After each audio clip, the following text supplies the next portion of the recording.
Welcome or welcome back to my channel. If you're new here, my name's Maria and today's video is just going to be, as you can see, a collective book haul for November. So it seems like I did end up getting quite a lot of books in November, but it's coming up to Christmas, coming up to my birthday, so can I kind of use that as an excuse? Probably not, but I'm going to anyway. But yeah, basically just going to be a collective book haul for all the books I bought in November. So I've got some that I bought in Waterstone, some that I bought from Fairyloot, and some that I got from illumicrate as well, so including my subscriptions and everything like that. So looks like it's going to be a pretty long one, so get yourself a drink, get yourself cozy, and without further ado, let's just get into the book haul. Okay, so the first two I'm going to talk about together because these are part of the same series, and I actually just bought these in Waterstones. I got them delivered. But basically this is the second and the third book in the Gideon the Ninth trilogy. So I recently read Gideon the Ninth, I think it was literally in November, and it was one of those books that I'd had in my TBR for ages. Really wanted to read it, but I was really intimidated by it. It is a lot more sci-fi than I'm usually used to, and usually books that are set in space or anything to do with space just aren't really my thing. So even though I'd heard really good things about it, it was one of those series that I was just a little bit hesitant to pick up because I wasn't sure if it was going to be for me. And honestly, it's one of the best books I've read this year. I really loved it. It basically is set around Gideon, who is the main character. She has been brought up on this planet called the Ninth, and her whole life she has been an orphan. She was orphaned as a baby, and she's been brought up by these nuns and skeletons on this planet. She's been trying to escape this planet for all of her life because she hates it there. You know, she's been quite mistreated on this planet, and essentially one day she is trying to leave, but she gets stopped by the heir of this planet, Harrow, who basically ends up pulling her in to be a cavalier for her when she enters the trials on the first planet. So basically on First House there is going to be some trials for all of the heirs of the 9 planets within this world, and basically if you win those trials you will get the chance to be a lictor, which basically makes you immortal and gives you lots of power. So obviously all of the leaders of the planets do want to join these trials, and Harrow ends up roping Gideon in to be her cavalier for the trials, and that's as much as I can possibly tell you about the plot. It does get a little bit confusing at times. It's really rich, it's really dense, but for me it was just really funny. I really loved the characters. The characters really ended up tugging at my heartstrings and ended up being some of my favourite characters that I've read about. So as soon as I read that book I ended up ordering these two because I've heard these are even better, and that if I like the first book I'm going to absolutely love the next two. So I do want to try and pick these up as soon as possible. As I say, the world is quite rich and dense, so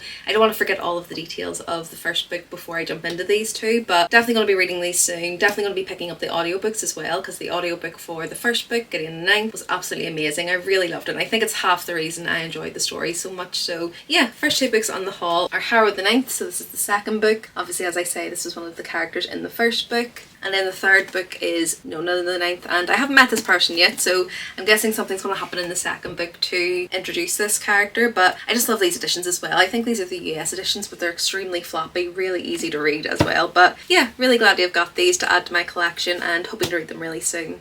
Okay, so next up is one that I ordered off Book Delivery, and basically I believe this is a website that lets you get Spanish books in the UK. I'm not sure if they do other language books, but the book that I was looking for is a Spanish edition, and if you've been here for a while you might know what this is. But basically when I was in Alicante in September there were a couple of books I got from Casa del Libro when I was there, and they were special editions of one of my favourite series, and even though they're in Spanish, which I can't read, I decided it was worth getting them because they're just so beautiful. And the third book in that series came out, so I decided to order it, and I was really happy that I was able to find a website where I was able to get this delivered to the UK as well, and I believe it was free shipping, so it wasn't actually too expensive to get brought over either. And basically the book is the third book in the ACOTAR series, so this is A Court of Wings and Ruin, or Una Corte de Alas e Ruina.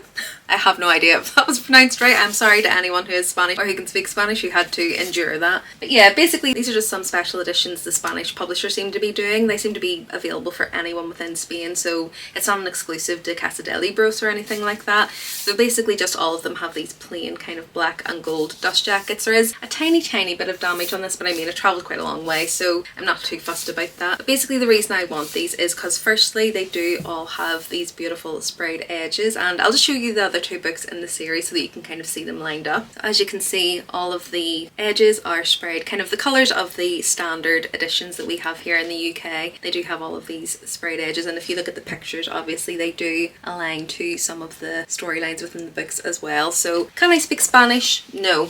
Did I still need these? Absolutely. Then another reason that I really wanted to get these is because on the naked hardcovers there is some foiling, and it's kind of artwork of the series. So I believe on the front this is Feyre and Rhys, and then if you turn it around to the back we've got Cassian and Azrael as well. And again, on the other books, we do have some depictions of the story within that book, so just wanting to collect them. I know that they are Spanish and I can't read them, but if I'm being honest, even if these were in English, because they're special editions, I probably wouldn't read from these anyway, so that's how I'm justifying it to myself. So yeah, if you're in the UK and maybe if you do speak Spanish and you could read these in Spanish, or if you're just wanting to collect these special editions for your shelves, then check out Book Delivery, because I believe you can get all 3 of the editions that are out so far in these special editions. I don't think the novella and A Court of Silver Flames are out yet, but I will be keeping my eye for those because I think I do want to collect those just so that I can have a matching set and display them on my shelves. Okay, so next up we'll delve into some of my Waterstones packages, and I think there's only one that I haven't opened. Most of them I do open because if they're special editions or anything, I want to make sure they're not damaged, because sometimes it's about a month or so before I'm doing these unboxings and it will be past the window for me to be able to return them. So I think this is the only one that I haven't opened, and I'm actually trying to remember what this is, but let's have a look. Oh yes, I remember what this is now. Okay, so this is a special edition of Heavenly Bodies, and this is by Imani Ariu? I'm not too sure how to pronounce that. I'll put it just up close on the screen. But this is one that I believe was indie published, and I actually have it on my Kindle since it was indie published, and I still haven't read it. I think it's been about 1.5 years, but it's one that really intrigued me. I know that it's a lot of magic to do with like kind of celestial magic and stuff like that, and I had actually pre-ordered this I think in around January this year with the intention of reading the indie version before buying this, so that I knew if it was something that I was interested in. But alas, here we are. I still haven't read it, but as I say, I believe this one is just kind of rooted around celestial magic. We've got a female main protagonist who is fated to be cursed or something like that. I believe there's a bit of enemies to lovers in here, reluctant alliance, forced proximity, and all of the things that I usually do like within a romantasy. And I've heard some really great things about this, so I'm hoping it is one that I'm going to love. But as I say, seen this special edition, decided to pre-order it when I'd seen it out. But here is the cover. So I think this is just the standard cover. It just has some nice foiling on there, and then the sprayed edges do have a nice design on there as well, and then they're just kind of bold colours on the top and bottom. And then underneath the dust jacket there is some gold foiling here, so again it's just kind of constellations, and then the spine is the same, plain on the back, and then there are some pretty end papers on here as well. So really intrigued by this, really excited to try and pick this one up as soon as possible. Now that I have the physical copy, I think I'll forget about it less. I don't know about you, but I do tend to forget about books that I have on my Kindle, so they do end up being kind of last of the pile when I'm thinking about what to read. But now that I have a physical copy of this, it'll hopefully remind me that I have it, and I'll be able to pick this one up soon. It does sound like one I would like to read kind of in the winter months, so I'll maybe try and get it on my TBR for January. Okay, and next up is another pre-order that I had, and it's The Courting of Bristol Keats, and basically this is by Mary E. Pearson, who is the same author as The Kiss of Deception. I've only read the first book within that series, and I am highly anticipating reading the rest of that so that I can read The Dance of Thieves duology, because I've heard that that's a really great romantasy and one that everyone wants to read, but you're supposed to technically read The Remnant Chronicles first, so slowly making my way through that series. But I did really like her writing in that series, and I'd heard some good things about this as well from some people who read the arc of this, and it just sounds like it's right up my alley. So as soon as I seen the special edition on Waterstones, I decided to pre-order it as well. So again, I think this is just the kind of standard cover that you get in the UK, but it's really, really pretty, so there doesn't need to be kind of any adjustments on there. And then we get some sprayed edges that tie in with that front cover as well. No foiling on this one, but it is a signed edition, and there are some pretty end papers on there. I believe the end papers at the end are the same. Yep, they're the same. So this one I believe just revolves around a female protagonist who has lost her parents, and basically her and her sisters are trying to make ends meet. They're really struggling at the moment, and she starts to get letters from an aunt who she has never heard of before, and essentially it just kind of turns her life upside down. She's finding out that perhaps her father may still be alive, and he may have just been kidnapped by creatures from another realm, and basically she ends up in this other realm of fae, gods and monsters, and makes a deal with the fae leader. But what she doesn't know is he was actually integral in her parents' disappearance. So guessing that's going to cause conflict between them. There's probably going to be some reluctant alliances. There's probably going to be forced proximity again. So as I say, it just sounds like it's something that's going to be right up my street. A lot of people that I know on bookstagram have read this and really loved it, so hoping it's going to be a hit for me as well. Next up, this is a book that I have actually read, and this is The Poppy War by R.F. Kuang. So this is the first book in the Poppy War trilogy, and I read this one earlier this year. I read it with my friend Tiffany on bookstagram, and we've read the first 2 books within the series. We're planning to read the 3rd book book this month as well, and this trilogy has just been absolutely amazing. I think the writing has been phenomenal. I do think that it's been really real, gritty and guttural, and I've been having really visceral kind of reactions to this series because I do think that it does delve into some really uncomfortable realities when it comes to war and kind of the effects of it and kind of the morality behind it as well. So I seen R.F. Kuang was coming out with a special edition of this, and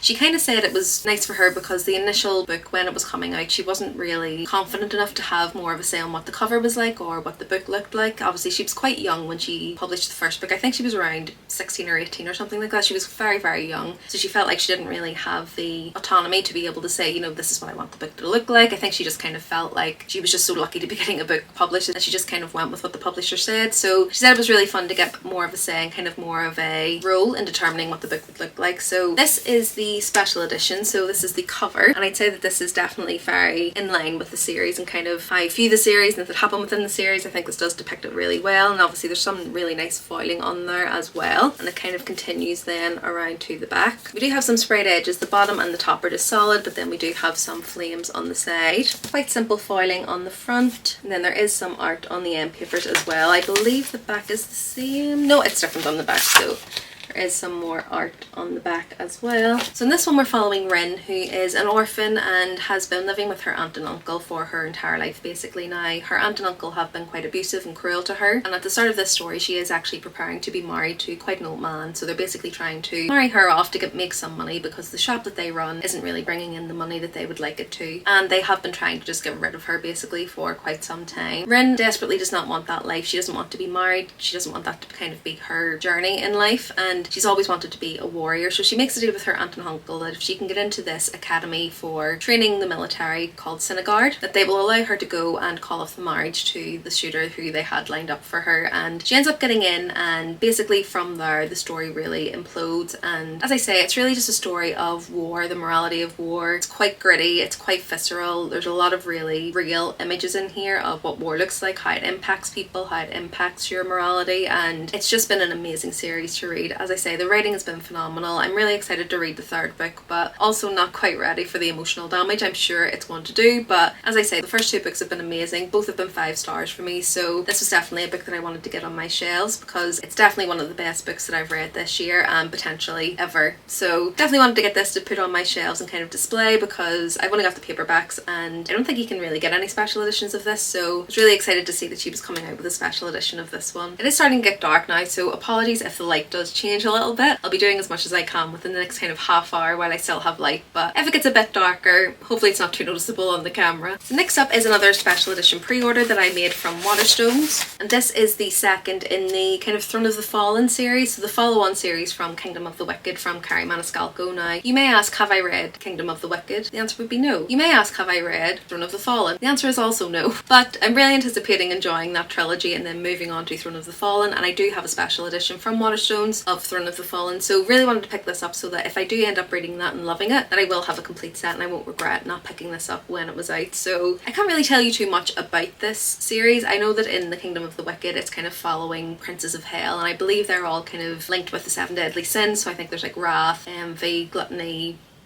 whatever the rest of the 7 deadly sins are that I can't think of on the top of my head. But basically they're all Princes of Hell, and I believe it's just a romantic story between them and whoever the female characters are. The first 3 are following, I think it's Wrath, I'm not sure. As I say, I haven't read it, so the first 3 are following the same couple, and I believe it starts off with the female protagonist trying to kind of avenge her sister who was murdered and trying to figure out who murdered her and working with this Prince of Hell to figure that out. And then these next series are kind of following a prince per book and their love interest and whoever it is that they're with. So I just heard really good things about them. Again, I am a big romantasy girl, so I'm hoping that these are going to be ones that I like. Most people that I kind of tend to agree with my feelings about certain books have liked Kingdom of the Wicked. The first book they do say is a little bit YA, but after the second book it does become more new adult to adult. So again, hoping that's something that I'm going to enjoy. These ones are definitely adult from what I've read, so again, highly anticipating being able to get to this one soon. I'm going to make Kingdom of the Wicked a priority for 2025, so if I make a video for 25 books for 2025 and Kingdom of the Wicked isn't on it, please feel free to comment and correct my mistake because it needs to be on my 2025 TBR. But as I say, this one was really just a case of FOMO, essentially. I didn't want to miss out on this if I do end up loving the series, because they do have some really nice additions. But I'll show you the cover. Obviously, I think this is just the standard UK cover, but these are really pretty, to be honest, and just kind of tie in with the cover of the first book. Get some blue sprayed edges to kind of tie in there. Then there is some foiling on the front of the book as well, guessing that ties in with the story. So yeah, hoping to get to this soon, but obviously I have 4 books that I need to read before I can even get to this one, so soon is relative. Okay, so next up I'll do my pre-orders from Fairyloot. So this isn't a subscription, this is a couple of books that I pre-ordered as part of my membership. And basically it's book 1 and 2 from the Crowns of Nyaxia series. So the third book in this has just come out, but this is the first kind of duet that follows Aurea and Rain. Just going to put that one down because it is a bit heavy, but if you haven't heard of this series, basically it follows our main protagonist Aurea. She is human but has been living with vampires her entire life. So basically her father adopted her when she was young, and he is the king of the Nightborn vampire clan, and he's basically been training her whole life for this trial in which she will participate, called the Kajari. And basically if you win this trial you will get a wish from Death herself, so Nyaxia, to grant you basically what you wish. And Aurea has been training for this her whole life, so she believes she is going to be able to win. When she gets there she beats Rain, who is also competing within the Kajari, and they decide to work together to try and get to the final stage. There is only one winner in this, so there is always going to be that complication at the end, but they decide to work together and work out what they need to do at that point. Obviously as things go on, feelings get involved, there may be some miscommunications in here, there may be some revelations at the end, and I just really love this duet. I really love Chris Broadbent's writing, and if you're a big romantasy fan and you haven't read this yet, I highly recommend it. I think the romance in here is really good, but it does give you a good mix of that fantasy plot and intrigue and politics as well. So it's not just the romance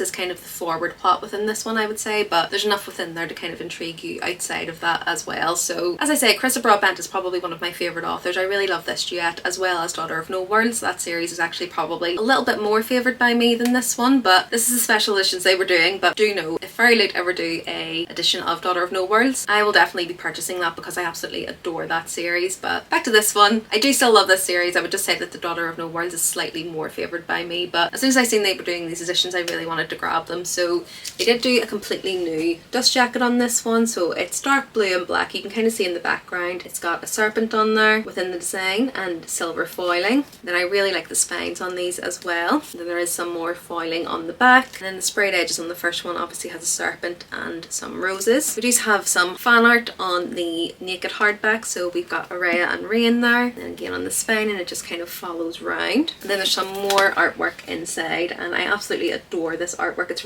really good. This is exactly how I pictured this scene. Obviously if you've read it you'll know what this scene is, but this is exactly how I pictured it, so I think they've done really well. And then we've got some more fan art on the back. And then this first one is also signed. And then the second one, as you can see, is pretty similar. So it's got the dark blue and the black and the silver foiling. Then again on the spine, then some more foiling on the back. And then the sprayed edges on here are pretty much the same, just continuing on that design. And I'll just hold them together so that you can kind of see what they look like together. Then we do have some artwork again on the naked hardback, and it's just really beautiful under there. I'll probably display them with the dust jackets because I do really like them, but I do think the artwork on here is really good. And again for the end papers, and again at the end. So if that artwork doesn't make you want to read this, I don't know what will. You will see that I don't know if it's coming up on camera, but there are kind of some lines on these editions. I did reach out to Fairyloot about that, and I did get a replacement for this one because I do also have some lines on the sprayed edges on this one. Apparently it was just a manufacturing fault and they weren't going to be basically doing much about it, but they did send me a replacement for this one because of the sprayed edges. But to be honest, the lines on the front of that one are worse than this one, so I'll probably end up keeping this one. But this one is also signed on the inside. So yeah, really happy to have these. Even though there is a few imperfections on them, I do think they are still really pretty, and if you haven't read this series yet, I definitely recommend it. As I say, the third book in the overall series has just come out, but these first 2 books follow the same character and it kind of ties it up quite nicely, and then you can kind of wait for the third and the fourth book to come out if you do want to binge those together as well. But yeah, really happy about these, really happy to have these for my shelves. Okay, so next up is my Fairyloot subscription box. So I actually haven't opened this. Usually I have opened them to check them, so here's hoping that they're not damaged. Need to get something to open it. I can't find anything. Let me just try and rip it. That worked. Okay, so first up we have Okay, so this is the adult fantasy book, and basically this is The Teller of Small Fortunes. So, oh, that cover is really pretty. I had seen this, I think, on Vinted and stuff like that, where people are usually just selling them as soon as they receive them. So I had seen this cover, and I had actually seen this in Waterstones as well, but I'm not too sure what this one's about. I believe it's a cozy fantasy, but we'll read the card in a second, but I just think that cover is really pretty. But yeah, it basically says, a wondrous and whimsical tale of a travelling fortune teller who embarks on a cozy adventure. Follow Teo on this magical journey filled with baked goods and a magical cat as she finds family in the most unexpected of places. So yeah, sounds like it's going to be a cozy fantasy, one that you could probably read pretty quickly. It looks like it's quite a short book, and I really do enjoy a cozy fantasy, especially around this time of year. So just to give you a bit more of a look at the book, as I say, obviously the cover is really pretty, then the design kind of follows around on the book, and we do have a bit of a quote on the back, so small fortunes, big feelings, and the sprayed edges are really pretty on this, so they definitely tie in with that front cover. They're really, really pretty. Oh wow, I haven't seen the under the dust jacket on this one. This is so pretty. Okay, so here is the naked hardcover. So as you can see, there's some foiling on there. It's kind of like a fortune teller caravan there. Spine, not sure if that's coming up because of the light, and the back of it as well. That is so pretty. Really, really pretty. We do have a little bit of art on the end papers, and I don't know if it'll come up, but basically there's some pink foiling on there as well. And it's slightly different on the back, but that pink foiling is there as well. Then there is some art on the reversible dust jacket, so I'm guessing this is some character art on there, and that just looks really pretty. It's definitely giving me the cozy vibes that has been described within that description there. So yeah, I'll be really excited to pick this one up. As I say, I think the cover's absolutely stunning. The naked hardback is stunning, so hoping the story inside matches it. But yeah, as I say, I haven't really heard anyone talk about this one or anyone reading this one, but I have seen it in Waterstones. I've seen a few people around it kind of saying that they thought it was one that they were going to enjoy, and cozy fantasy is a genre that I tend to enjoy, so hopefully pick this one up soon to see what it's about and to see if it's one that I'm going to enjoy. So next up will be the YA book for November. Oh, okay, yes, I have seen this book about, obviously not this edition, I haven't seen this one, but I have seen this book, and I think I actually nearly pre-ordered this on Waterstones, so thankfully I didn't, so I don't have two editions. But this is For She Is Wrath by Emily Varga, and again, I can't really remember what this one is about, but I'll just give you a quick look at the edition. So I believe the standard cover is a lot different than this. This is really, really pretty. I think I prefer this one. There's some really pretty bronze foiling on there, and that kind of carries on around to the back. And there's a quote on here. It says, "The whispers grew louder, like the stones themselves were speaking to me, like the earth had been cleaved in two and begun talking, and that one word rose again above the rest, an incantation and warning all at once. Revenge." So guessing by the title, obviously, and by that description, that this is going to be a revenge plot. So basically it says, thrilling South Asian fantasy about love and vengeance, following a girl determined to enact her revenge. This lover to enemies tale is filled with twists and turns, from prison breaks to revenge plans to intense chemistry and new friendships. So that's intriguing. So lovers to enemies, so what did they do? What have they done to her? But basically, as you see, there are some sprayed edges on here as well, and they're really stunning. They kind of tie in with that cover. And then we have the naked hardback, which may be difficult to see, but there is some foiling on there as well. Oh wow, and then yeah, there's some really pretty character art here, and I love the Fairyloot has the foiling on the end papers now as well. It's really, really pretty. It definitely really adds to the editions. And then some different art at the back, and I'm guessing this is her enemy.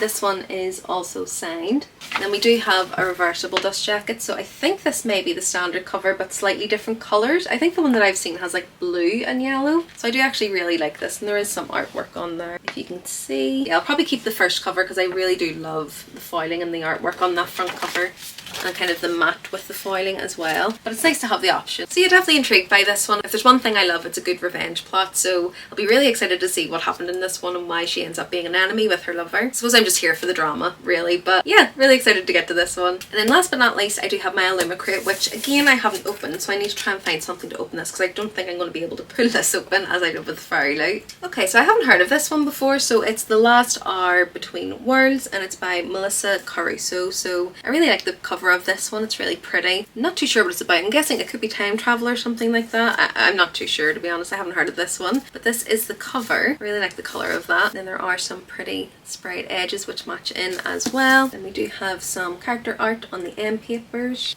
then some more on the back, and then this is a naked hardcover, so there is some foiling on there which hopefully you can see, and just kind of carries around to the back. Kind of looks like it may be set in like a Regency era or something like that. You can kind of see in the art there. It's kind of like a ball or something like that. So again, it's not one I've heard of, so I'm not too sure what the story is. So basically in the synopsis it just says, a star investigator and her rival journey through layers of reality to save the world as they know it. In this whip-smart adventure fantasy packed full of reality-bending magic, sapphic romance and tantalising mystery. Okay, so it sounds like it's going to be maybe multiple dimensions or something like that, different realities, and yeah, as I say, I haven't really heard about this one, so I'm going to have to do a bit of investigation to see what this one's about, to see if it's something I think would pique my interest, and if it's something that I would enjoy, but it sounds like it should be. From reading the synopsis, it seems like it's going to be a bit of a murder mystery. She's going to have to work with her rival, close proximity, guessing forced proximity, rivals to lovers, different realms, so yeah, guessing this is something that's going to be right up my alley. So haven't heard of it, but it's definitely one that's piqued my interest. Sometimes I do get books within these boxes and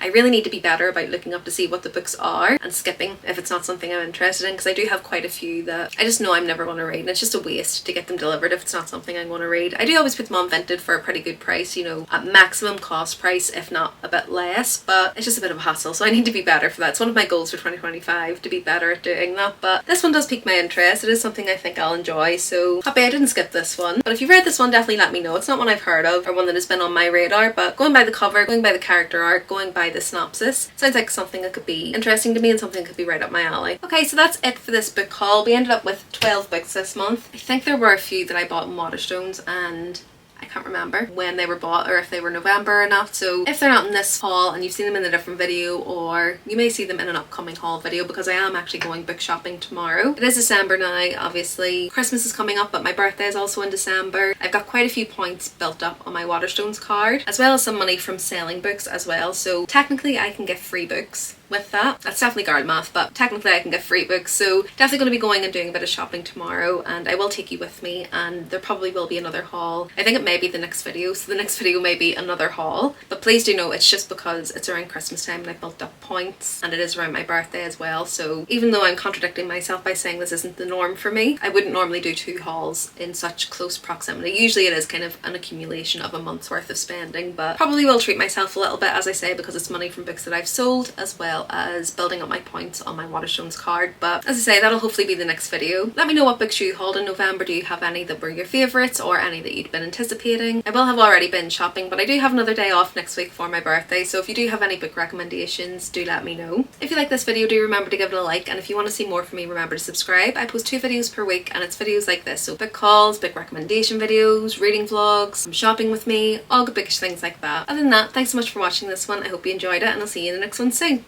Bye!